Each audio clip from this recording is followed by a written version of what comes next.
Hello? כן? מי את רוצה?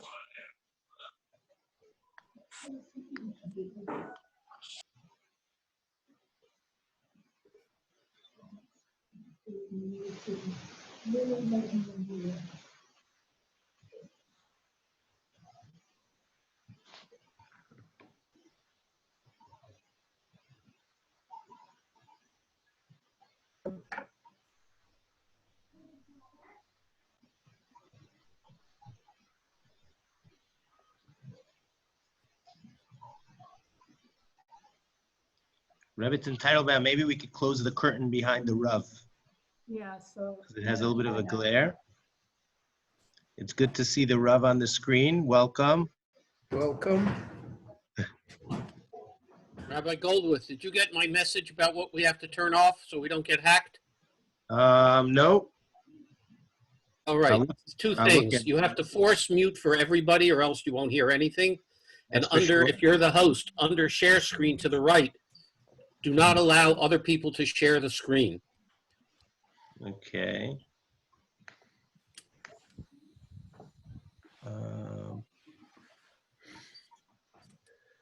It's a new experience for me because I just learned this morning how to turn on a light. Turning it on is easy. It's the turning off is the problem. Always, always, always. Where is the share screen option? On the bottom, if you move your cursor to the bottom of the screen, you'll see a whole thing show up. Yes, and it says share. Share screen to the right of it's a little arrow. Yes. Click on that arrow. Advanced sharing options. Yeah, it's Yeah. only host. Okay, excellent. Only host. Okay. Okay, excellent. The other thing. Yes. Wait, we muted you by mistake.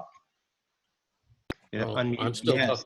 What's the other thing? Okay, if you go to participants, you get a participant screen. Yeah, that I know, to mute everybody. No, but force mute it. No, make them stay muted. How do you force mute it? Mute all? Not on the bottom there? Yeah, it says to mute all. Mute all, but you don't want anybody coming back in. Hey, but you don't want to mute my father. No, of course, that we unmute. Okay. That we unmute. Okay, we're still gonna wait though a few more minutes, another 7 minutes until it's 9:15. Telephone conference also, because we're doing it by telephone as well. Yeah, but that's why the members of our shul joined early so that they get to see the Rav a little bit. Wonderful, wonderful. Please talk. Everyone talk. I Yes, hope everyone is well, God willing.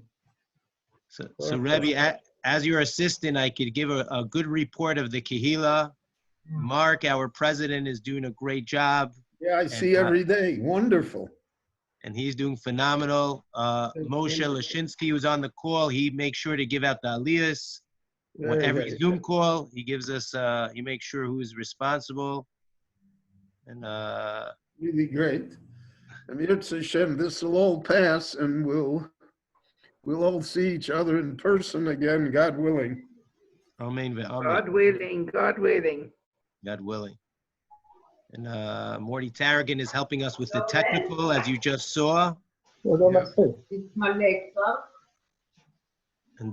you see Ellie and Adele Friedwald are on Rebbe, and Ellie's been giving the Talmud in Technicolor, and more members are joining it.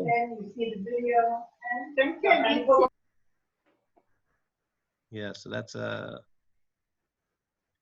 in a certain way, Rebbe, people are saying that we get a chance to see each other more often now that we can't see each other because of the daily call that we have. That's right. That's right. We That's right. adjust to a different form in life, and human beings are very flexible. That's right. For me, it's even better. I still have my Bar Ilan shiurim on Tuesday all day. I don't have to drive to Bar Ilan. They have everything online. I can just sit here in my study and listen to shiurim. Wonderful. That's right. Rabbi, they Rabbi say, Wein, I loved your share to the teachers. This is Yeah. Ellie. It was very, Thank you, very, Ellie. Thank you for the email. Thank you. There Really is a, Rabbi Goldvicht will get it. Ellie has it. There was a lecture that I gave for the educators at Torah Masorah, which I think has value. And there's a link to it, and you can listen to it. I think that it would be of interest to all of you. You, Rabbi Goldberg, did you get it? I WhatsApped you? yes, I got it. It's on WhatsApp. It's on an image form, but we'll try to copy it. Okay, thank you. You could email, if you could email it to me, that would also be Yeah, great. I'll email it. Same thing. I think Amsel also emailed it to the shul. Okay, so maybe I just missed it in my email. yeah, I got it as an email. Okay. Right here. Shalom, Rabbi Wein. Good evening. Hi, Ariella.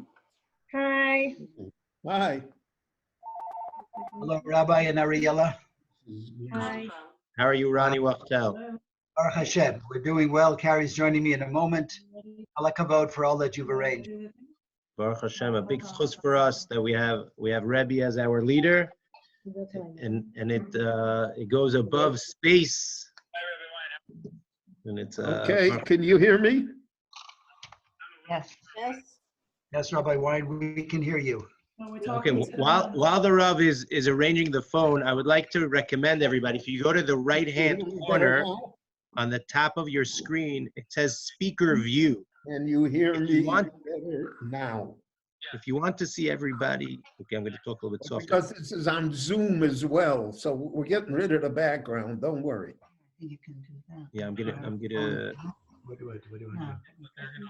No. Okay, I muted everybody.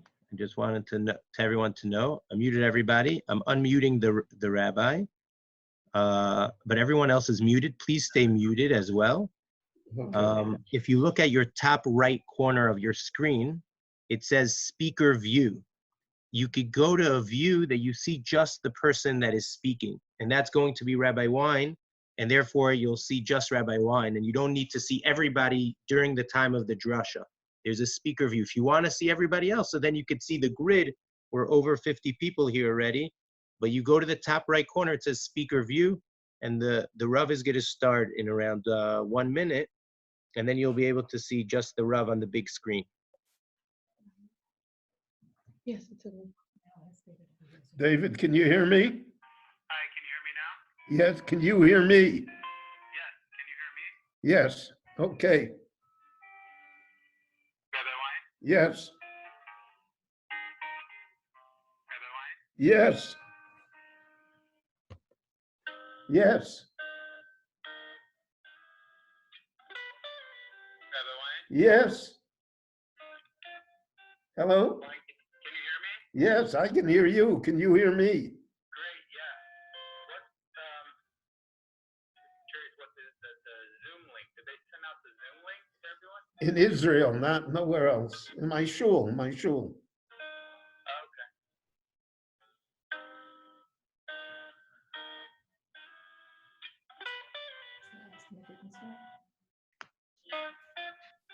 Mark, should we send out the Zoom link to more people? We already have 60 people on here.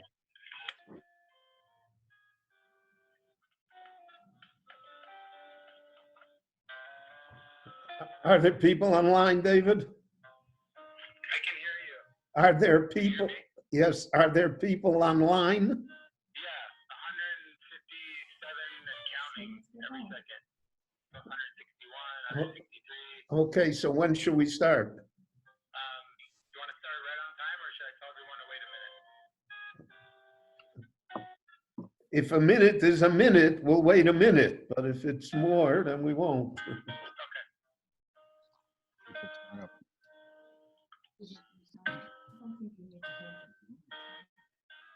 All participants are off hold. When you come back, bring me a tissue, please. supposed to be muted. Who was that? Mute everybody. Can you hear me on Zoom? Yes, we hear you, Yes, Rebbe. we can You're hear up. you. We can hear you, Rabbi. We hear you, Rebbe. Okay, can you hear me, everyone? Good. So, Recording has started. okay. This is not necessarily Drasha that I expected to deliver, not only in terms of where I'm delivering it from and how you're listening to it, but also in terms of content. I, believe it or not, I do prepare for my lectures and speeches, but I do it in my own inimitable fashion so that no one notices it. And I've been thinking about this Shabbat Hagadol Drasha for about 3 months when times were different. And so I had the usual drasha that I was going to give, which starts out with a dvar halacha, and then tries to show how the halacha, when transferred to the value system of Torah, to what we call agadah, blends together and makes a seamless whole, which I always believe is the way to look at Torah and to look at what Chazal said. So I had this dvar halacha about a subject called Dover Hagorem Lemomon, Kamomon Dome, something which leads to money, even though it's not money yet, but it's considered to be money. And the example was, let's say you gave me a warehouse full of chametz that I should store for you. So I am either a shomer chinam or a shomer socher. And Pesach comes, and since the chametz was in my possession and I had it, I should have sold the chametz, but I didn't.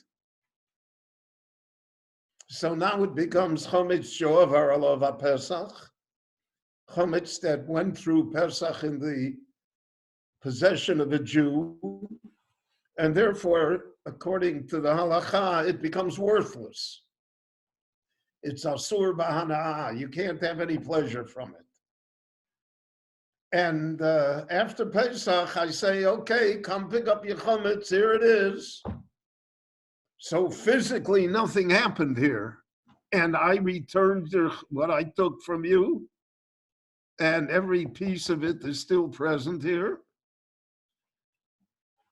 But in halachic terms, I took something of value and I gave you back nothing. And because of it, I gave you back nothing, you will have to spend money in order to replace it, to replace what was in the warehouse. So that's called the dover hagorem lemomon.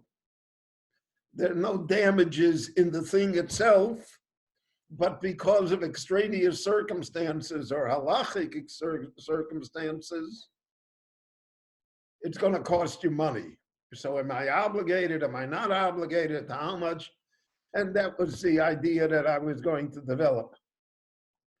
Comes the coronavirus, so I didn't think that that really would excite anybody here. And so I've been rethinking the matter, especially here in my daughter's house for the last few weeks.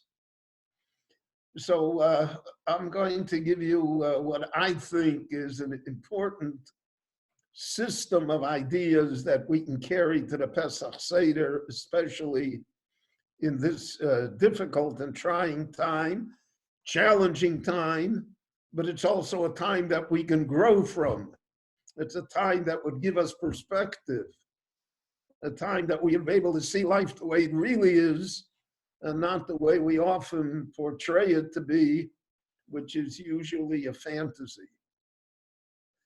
So in the Haggadah we will read, Ram Gamliel Omer, the great Ram Gamliel says, There are three Ram Gamliels. There's Ram Gamliel of Zokain, the elder, and Ram Gamliel of Yavne, who is the Ram Gamliel that's quoted in the Haggadah.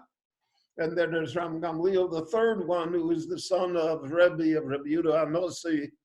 So the Ram Gamliel span almost 3 centuries. So this is the middle Ram Gamliel. The Ram Gamliel that saw the destruction of the temple, and the Ram Gamliel that eventually reconstituted the Sanhedrin and began the drive that would enable the Jewish people to survive after such a great tragedy.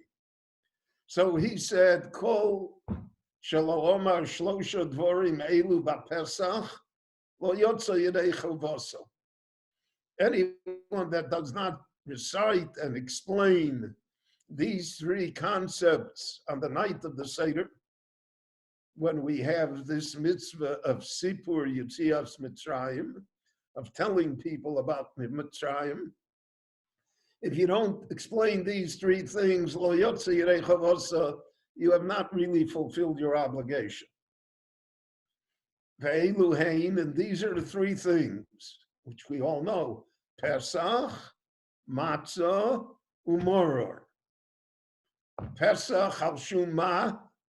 What do we explain on Pesach? So we explain the story of Mitzrayim. We explain the fact that we were slaves in Egypt and the Lord took us out from Egypt and that there was a plague. And now we understand very clearly what a plague means. It's no longer a matter of fiction, right? Makas B'choros, we see it in front of your eyes. You don't have to be so much a believer as a realist. And we also see what the Torah said, don't go outside. Because given Shenitna Rishus Lamashchis, since permission was given for the plague to take place, so Eino Mavchin Ben Tzadik LaRosha. The virus is non-judgmental. It doesn't know whether you're pious or not pious, or whether you voted Gimel or not. The virus is really an equal opportunity killer. So don't go outside. And the Rabboni Shalom will help, as he helped us in Mitzrayim, that as Botenu Hitzil, our families, we were saved, and we were able to leave Egypt. So I have often thought Pesach, it's a remarkable story here. But part of the story is, how did we get there? We weren't born in Egypt. We weren't supposed to be in Egypt. Avraham Avinu went to Egypt and he left. Yitzchak Avinu wasn't even allowed to come to Egypt. But Yaakov u'banav yardu Mitzrayim. Yaakov and his sons went down to Egypt. So let's examine that. Why did they go down to Egypt? Avram went down because there was a famine. Yitzchak wanted to go down because also there was a famine. We do not read of any famine in the time of Yaakov. So why did he go down? And especially Yaakov always longs to return to Eretz Yisrael. The 22 years that he's by love and he's always praying to come home. B'shavti b'sholom el beis avi. Then v'hoyo Hashem li l'elakim, to me that's the sign of God that I'm going to live in Eretz Yisrael. V'yovo Yaakov sholem, and when Yaakov comes only he's sholem, only is he whole when he comes to Eretz Yisrael. So then what is going on here? Yaakov u'banav yardu Mitzrayim. Yaakov and his children went down to Egypt. Why did they go to Egypt? So let's look at the story. They went to Egypt because the brothers couldn't get along.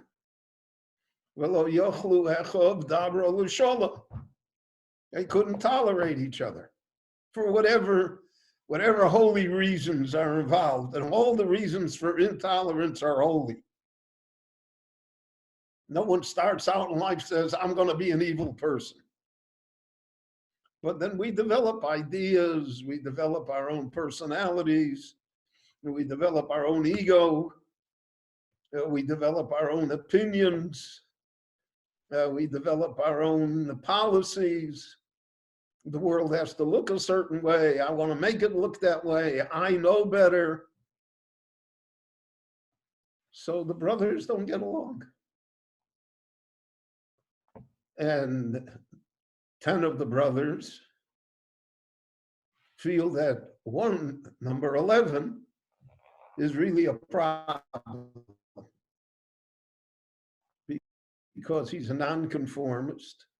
He dresses differently. Their father made it worse. He gave him the shirt to wear, the tunic.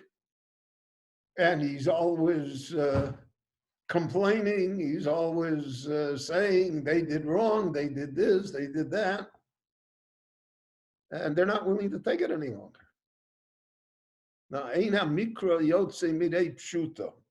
One of the basic rules, and when you look in the Torah, is that the Torah means what it says. There was once a famous anecdote told about a great rabbi. So they asked him, why does it say by Yaakov Avinu that the Rabbanu Shalom will give him a beged lilbosh, he'll give him a garment to wear, lechem lechol, bread to eat.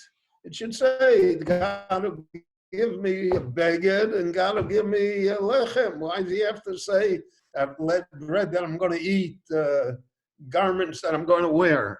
So the Rav said, which will reveal his opinions, he said, he said there'll be a Chassidish Rebbe that'll come and say that beged doesn't mean beged, and lechem doesn't mean lechem.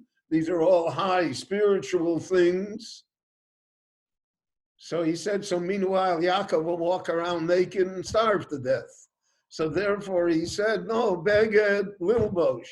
I have a garment that I have to wear. And lechem lechon, I have to have bread to eat. Let's talk about that. Then we'll talk about all the highfalutin ideas. The Torah means what it says. So the Torah says the brothers sold him into slavery. They took this brother, whom they did not like, justifiably or not, it makes no difference. That's the story. And they sold him as a slave. Then they regretted that. They saw their father's anguish. They were not able to comfort him. So then they began a pursuit of what happened here. And meanwhile, this brother Yosef rises to greatness by a series of events that only heaven can ordain. And the brothers are forced to face him again. And the brothers now admit their guilt. We are guilty of what we did to our brother. He begged us not to do it, and we didn't listen. That's why all of these troubles came upon us. Now the Torah is clear that there are consequences to human behavior. It's not random stories. It's not, it just so happens this way. And the brothers who were great people, Shiftei Koh, they understood that.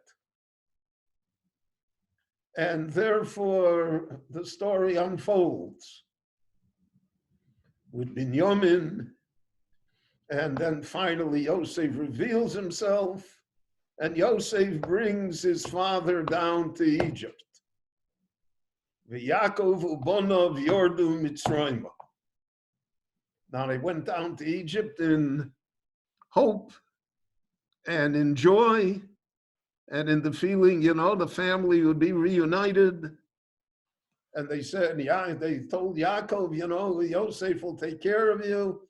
we're going to live in Eretz Goshen, and you'll see your grandchildren, and you'll be able to learn Torah with them, and it's the golden years.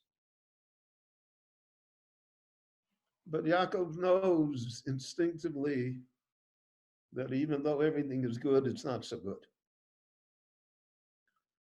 And therefore, he makes them take an oath. Al nosik bereini b'Mitzrayim. Don't bury me in Egypt. Don't let me remain in Egypt. Take me back to the Maror Samachpela. Take me back to Hebron. Take me back to Abraham and Sarah and Yitzchak and Rivka and Leah. Take me back. I don't belong here. And Yosef exerts every effort possible to fulfill his father's wishes. The Pharaoh acquiesces. And then the next generation passes. And Yosef also passes. But Yosef emulates his father. He says also, Al nosik bereini b'Mitzrayim. Don't bury me in Egypt. The Rabbanu Shalom will get you out of Egypt. This is not where we belong. Elokim pakod yifkod eschem. Then when he does that, take me out with you. Hundreds of years pass. Whatever the count is, 210, 430, whatever, that makes no difference. It's hundreds of years past. And the Jewish people became Egyptians because you live in Egypt centuries. So you're an Egyptian. Even if you're a slave, you're an Egyptian. And the Torah says in its magnificent way of how to give a narrative, how to look at history. The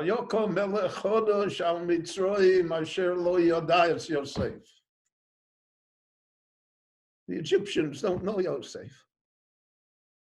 There was a time that they knew him. There was a time they were grateful for him. There was a time when, the Jews are living in Goshen. As long as the Jews are there, we're in good shape.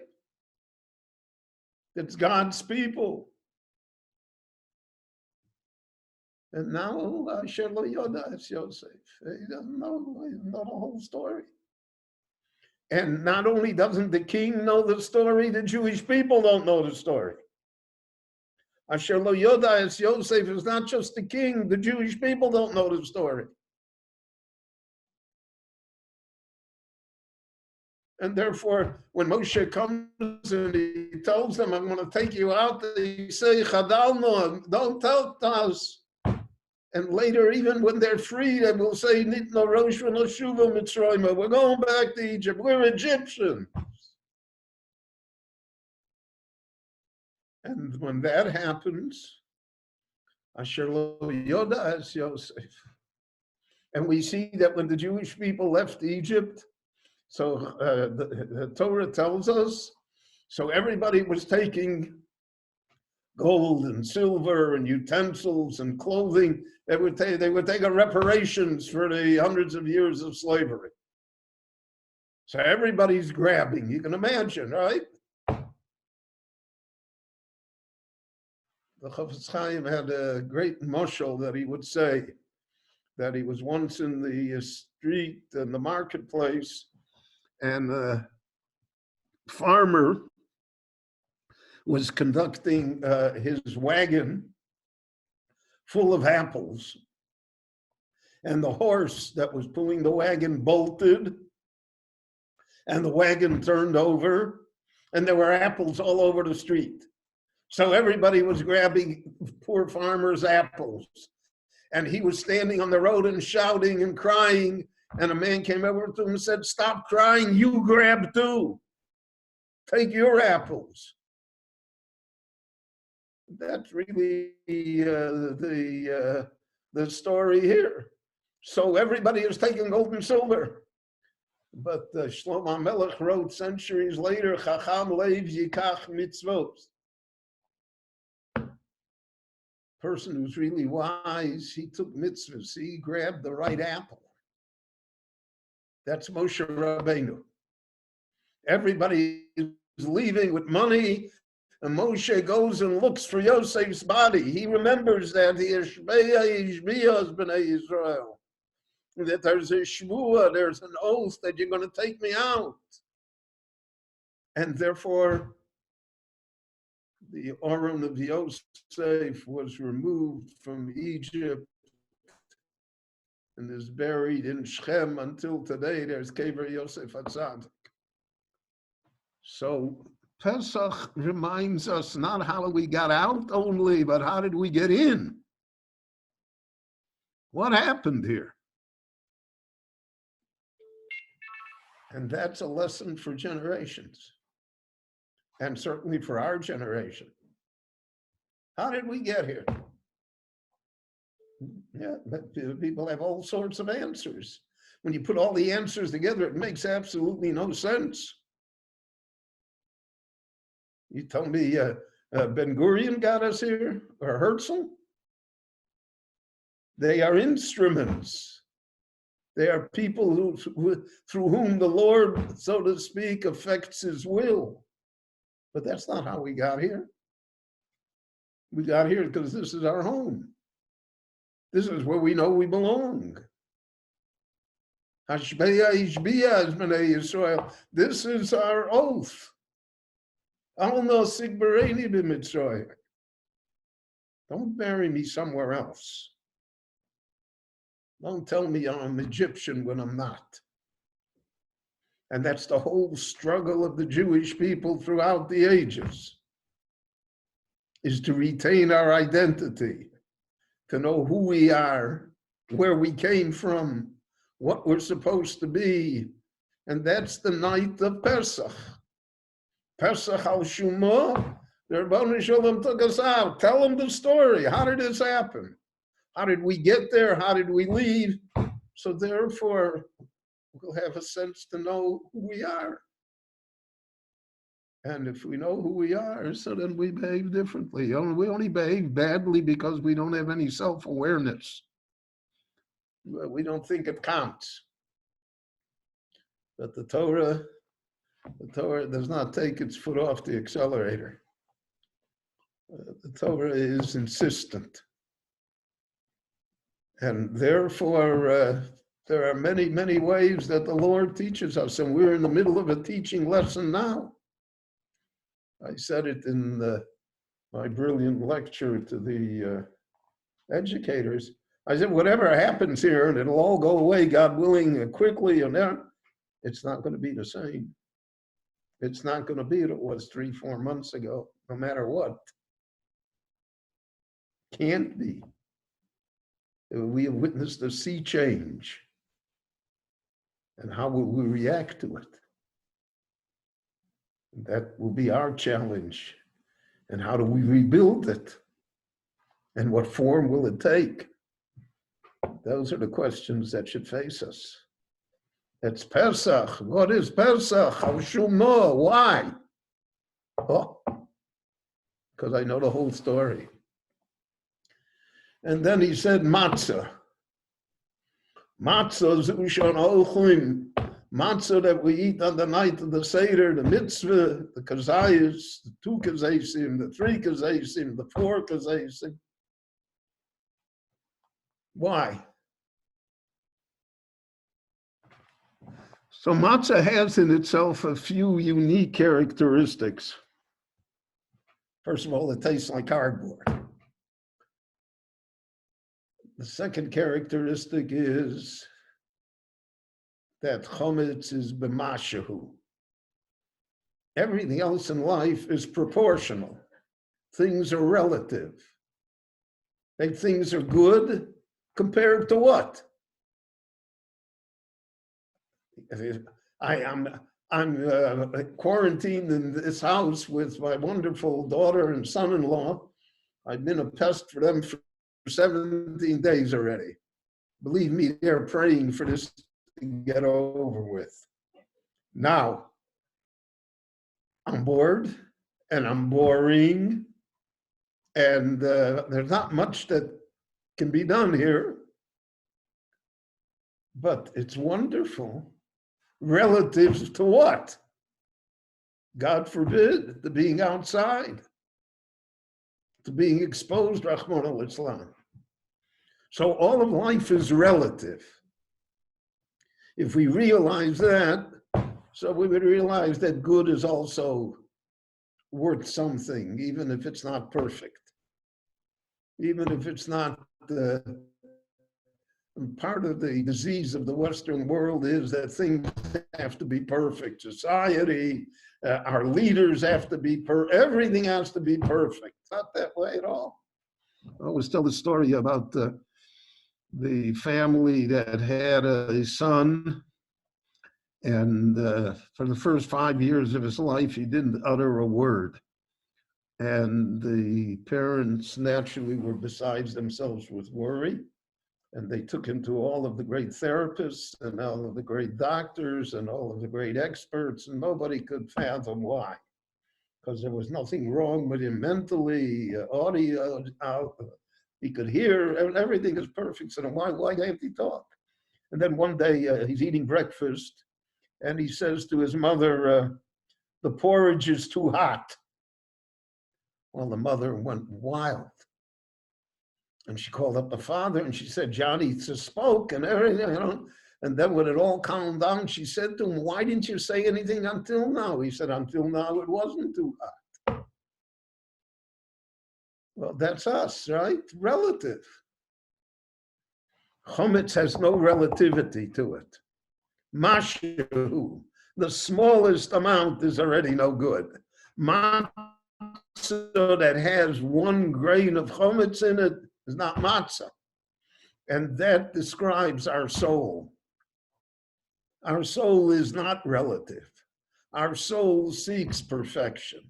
Our soul demands it. Our soul wants matzah, and that there be no mashu chometz in it.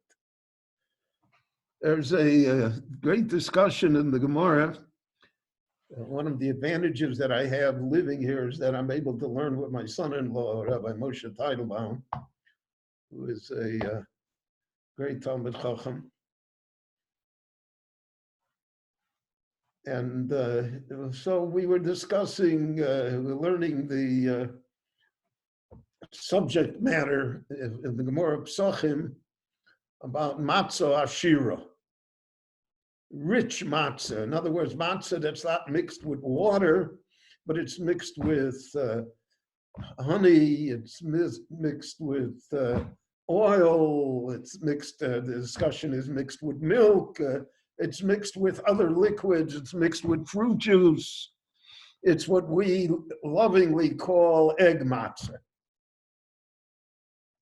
And there's a whole discussion in the Gemara. They have 4 different opinions. And then in the Rishonim, there's discussion, and the Achronim, and it's a machlokas lahalocha. The Ramah makes a compromise. Some say that the matzah ashira becomes chometz faster than it's unable to be watched. Some say it never becomes chometz.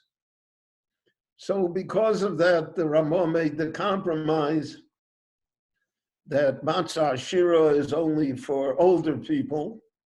I don't have a definition yet of older people. And for those that can't digest well, etc., etc. But certainly you can't use matzah ashira to be yotzei the mitzvah of achilas matzah on the Seder night.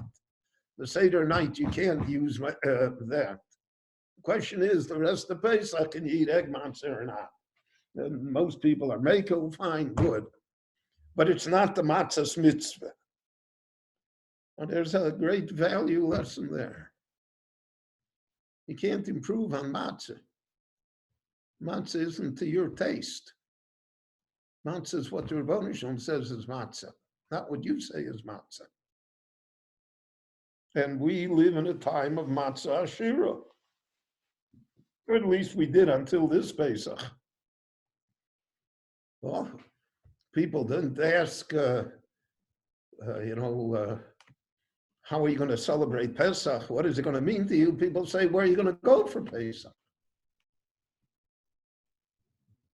The Pesach was an industry of hundreds of millions of dollars. And I understand it. I have also had to, because of reasons, my wife couldn't make Pesach anymore, and we couldn't go to our children. So I also went to a hotel once. But my friends, that's not Pesach. That's Matzah Shira. It's mutter, but you can't be Yetzirah mitzvah with it. That's not what it is. That's not what it was meant to be. President of the United States, who never expected to have to face a crisis like this, and whom the United States never expected to have as a president to get him out of such a crisis.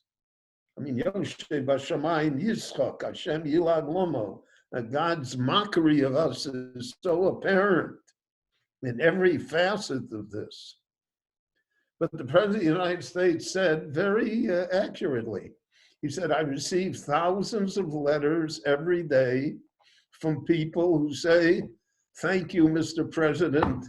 You have forced me to reacquaint myself with my family. I'm home. I'm home for the children. I'm home for my wife. Now, it could be that my wife doesn't appreciate that, but nevertheless, I'm home. I've reacquainted myself. I look at things differently. And that's when I say, when this is over, it's going to be a different world. And because of that, therefore, the Ashira has to be relegated to its proper place. It should not dominate Pesach. It should not be the definition of Pesach.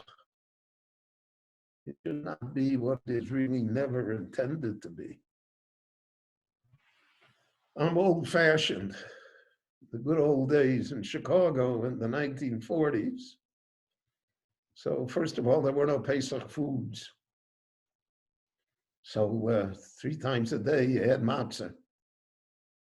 And you had meat and potatoes. And if you didn't have meat, you had chicken and potatoes. And if you didn't have chicken, you had potatoes. But that was Pesach. And the big tiyul on Pesach was that we went to see the Chicago Cubs lose on Chol Hamoed. And that was our enjoyment. That was Pesach. I'm going to tell you that when I went to the yeshiva, we had shir on Chol Hamoed Pesach. There was no Bein Hazmanim. There was no you're off.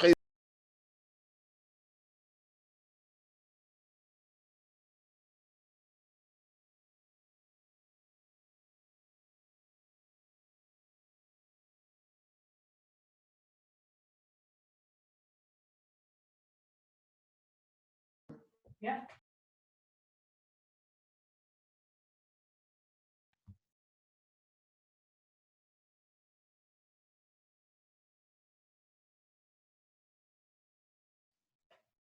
Okay. So that was our Pesach. It was not Matzah Shira. But we thought Pesach was the greatest. I remember my Seder till today. And there was no reward for asking Manishtana, and there was no reward for the Afikoman. And but what a Seder we had. So, matzah zushon ochlim al shumah. Why do we eat matzah? Because that's the way it's supposed to be. We'll get back to simplicity. We'll get back to less. And we'll be happier. Because it must be admitted that in spite of all of the advantages and advances of Western civilization and of our ways of life, and of the luxuries that we take for granted, I don't think that people are much happier today than they were 70, 80 years ago, when none of these things existed. And the truth of the words of the rabbis, Marbe Nechosim, Marbe Dago, never was truer than it is today. My father had no portfolio, and therefore, if the market went down 30%, he was not perturbed. But times change, and there are lessons. Finally, Maror. Why do we eat Maror? Because of the fact that life has bitterness to it. It is inescapable. To raise a generation that never will think it will experience failure does a great disservice. I think one of the great disservices in education today is no child left behind. Nobody ever fails a course. What are you talking about? One of the great lessons in life is to fail a course, and then you pick yourself up and do something. Sheva yipol tzadik vakom. The righteous person falls, so then how he gets up, then he becomes someone. If you're never supposed to fall, how can you deal with things? It's impossible. And therefore, the Seder night, there's a mitzvah to eat Maror. It's our mitzvah now is midrabanan and whatever, but you have to eat the Maror. Now you can temper it with charosas. There's a way to temper life, but you cannot expect that life should not have Maror in it. I remember when I was in law school, a long, long time ago.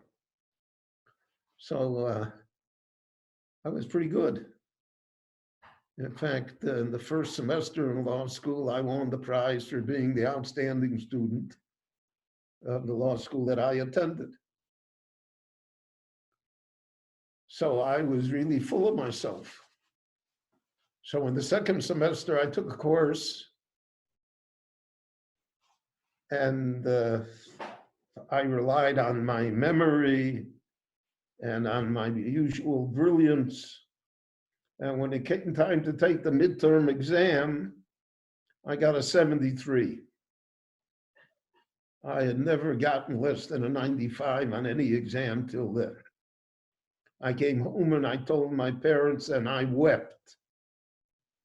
And my father said to me, "You'll get a 95 in this course too, but it was very important that you get a 73.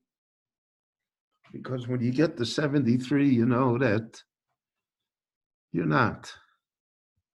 You don't escape these things. And that it's only through failure that a person becomes great. And it's only through not fulfilling one's ambitions that one has a balanced view of life and of one's position in life. So Maror zushana ochlim al shuma, we eat more because it was bitter. We don't sugarcoat it. We don't say it didn't happen. If you know Jewish history, we don't say it didn't happen. We commemorate what did happen. We commemorate the fast days and the defeats. The rest of the world commemorates victories. We commemorate defeat. Churban Bayis, Churban Bayis Sheni, Gzeres Tachvatat, the Shoah. That's what happens. That's the Maror. If you commemorate that, then you can rise to create a better world, a different world, a stronger world, and to make yourself stronger. And that's a message that I think must be communicated to the next generations, because Pesach is all about communication to the next generation, to know. So you have to know Yosef, you have to know how he got there, you have to know Matzah, you have to know more, you have to know it. then Pesach remains the eternal holiday that it always is. I want to conclude by telling you a great Hasidic conversation between Rabbi Dvorke and the Kotzker Rebbe, Reb Menachem Mendel Morgenstern, who were two of the great geniuses of the Jewish world, and whose wisdom spans the ages. Again, I credit my son-in-law for reading this to me, and we had a discussion about it. So the question that they raised is really a Shabbos Shuvah question, not a Shabbat Hagadol question. But I think the two Shabbatot are inextricably bound. And the question they raised is that when the Jewish people created the golden calf, they made the Egel Hazov. So we saw that the Lord, to a certain extent, forgave them. It didn't result in the destruction of the people, and there was a civil war, etc. But basically, we don't find the great punishment for what they did. God said every generation that sins will pay a little of the debt, but we don't find the debt collected. But when the Jewish people refused to go to Eretz Yisrael by the Meraglim, so then we find that the Lord, so they get up the next day and they said, no, we changed our mind, we are going to Eretz Yisrael. And Moshe said, no, stay home, you're not going, it's irreversible. So why, when it came to Eretz Yisrael and Meraglim, the Rebbeinu Shalom Kaviyachol is less forgiving. When it comes to the Egel, it's, oh, okay, so they sinned, so we'll pick up the pieces and go on. That was the discussion between Rabbi Dvorke and the Kotzker Rebbe, Menachem Mendel Morgenstern. So Rabbi Dvorke answered as follows.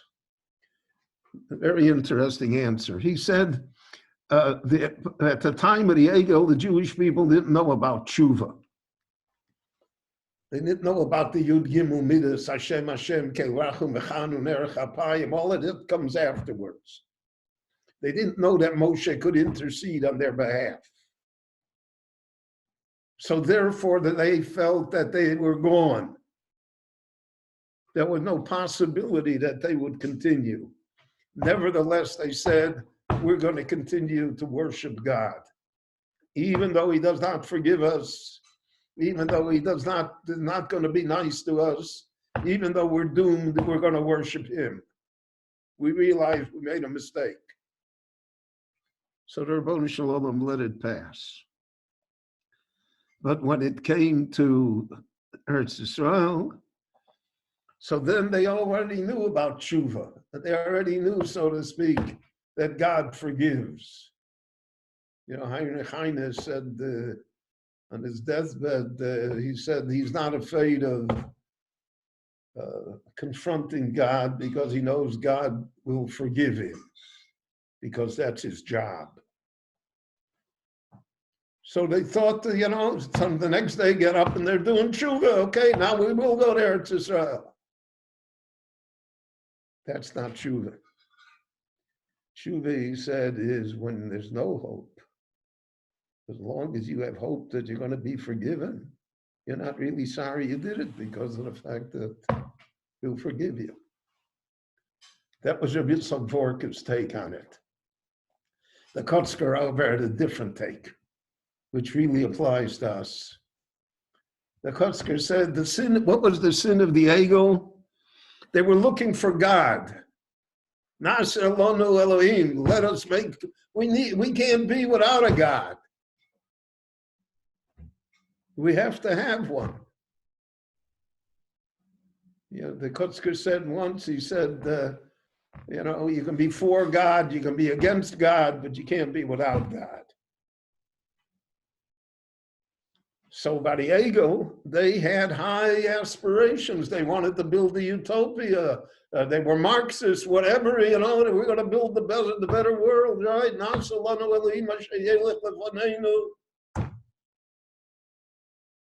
So their sin was, so to speak, a godly sin. They made a mistake. They identified it wrongly. But they were looking for their own greatness. So the Rosh Hashanah forgave them. Where it's Israel, they were looking for their comfort. They said, what are you talking about there? It's Israel, it's such a hard place, and and there's these nations and giants, and who needs that? They're not willing to take the challenge. In his words, they're megushim. They are simply bound by their bodies and ideas and by their own wants and desires.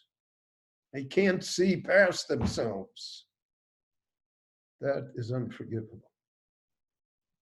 That can't be forgiven. So I think in this Pesach, we have to look past ourselves. And I think that's a good lesson that's implied for all of us and all of our discomforts. And when this passes, as I said before, I'm convinced that the world and all of us will be different people. And then the question is, what do we do? How do we build ourselves? What kind of state do we build? What kind of society? I think that these are the important issues that yet face us. So I want to bless each and every one of you, my beloved friends. I cannot tell you what you mean to me.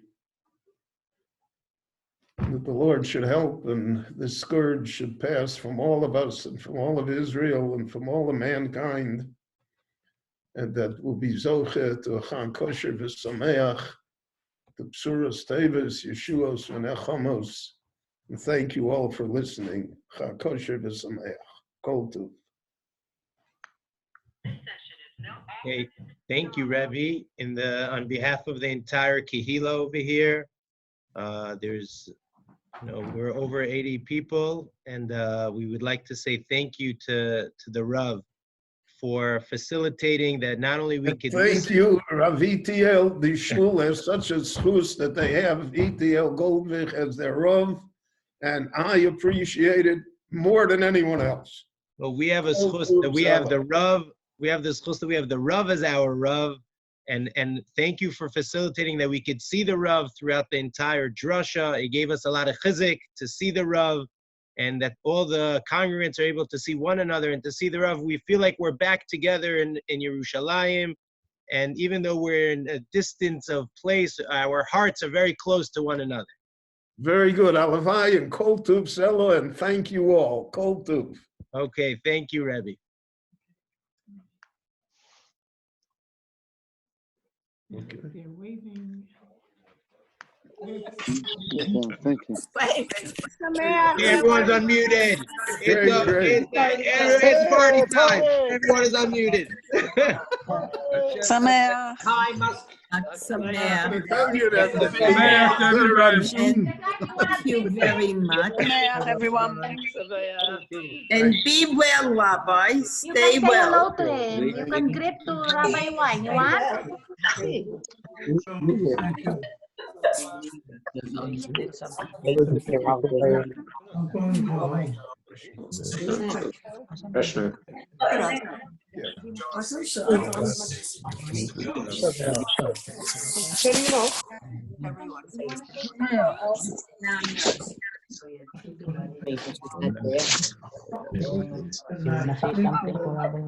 Bye-bye, everybody. We'll see you all tomorrow, 5 p.m. Erev Shabbat Chizuk. Bye-bye.